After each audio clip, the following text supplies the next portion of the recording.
Oi, tudo bom? Hoje a gente vai falar um pouco sobre o pensamento político grego a partir das ideias de Maria Helena Pires Martins e Maria Lúcia de Arruda Aranha, no livro Filosofando, Introdução à Filosofia, no capítulo 19, em que elas tratam sobre o pensamento político grego.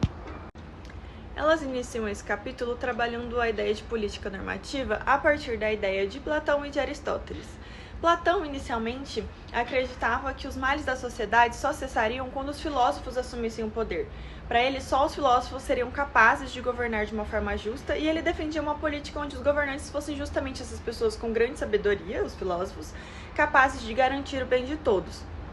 Enquanto Aristóteles acreditava no poder da virtude e da felicidade como objetivos da política. Ele acreditava, então, que o melhor governo seria aquele que permitisse que todos os cidadãos vivessem de maneira virtuosa a fim de alcançar a felicidade. Para ele, a política, então, deveria ser voltada para o bem comum, e não apenas para esse poder de uma classe ou um grupo. A partir daí, as autoras começam a trabalhar um pouco sobre essa transição social e política na Grécia Antiga. Elas falam que a história política da Grécia começa naquele sistema baseado nos gênos ou grupos familiares que têm laços religiosos ou de nascimento, e que o período homérico a política é dominada pela aristocracia, principalmente uma aristocracia militar, onde os guerreiros eram considerados os exemplos de virtude.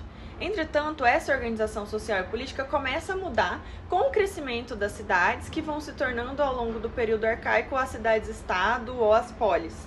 A formação dessas polis trouxe novas dinâmicas sociais e econômicas e uma intensificação tanto do sistema escravista como o desenvolvimento do comércio, que impulsionou a economia, enquanto a luta contra essa aristocracia levou à institucionalização das leis escritas e permitiu o crescimento do poder dessa nova classe comercial e artesanal. Sobre o caso de Atenas especificamente, elas falam que foram ocorridas várias implementações de reformas políticas ao longo do tempo.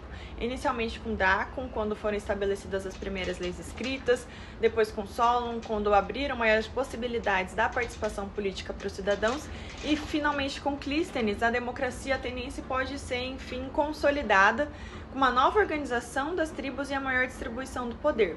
Esse apogeu democrático, entretanto, era mais complexo do que parecia. Apesar de, simbolicamente, Atenas ser uma democracia, a sua população, apenas 10% eram compostos por cidadãos livres, que eram aqueles que tinham efetivamente o direito de participar da política. Havia um grande número de escravos, de estrangeiros, as mulheres também eram excluídas, então essa igualdade pregada pela democracia ateniense ainda era um privilégio de poucos.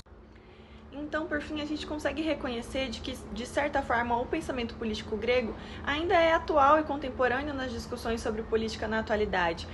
Principalmente quando a gente vê essa ideia de Platão de o que seria um governo justo e da importância da filosofia para a formação de bons líderes e bons governantes, a ideia de Aristóteles da importância da participação e da virtude na vida política, dessa busca pelo bem comum, e principalmente quando a gente vê a experiência de Atenas de como a política ainda pode ser limitada pelas desigualdades sociais. Espero que tenham gostado.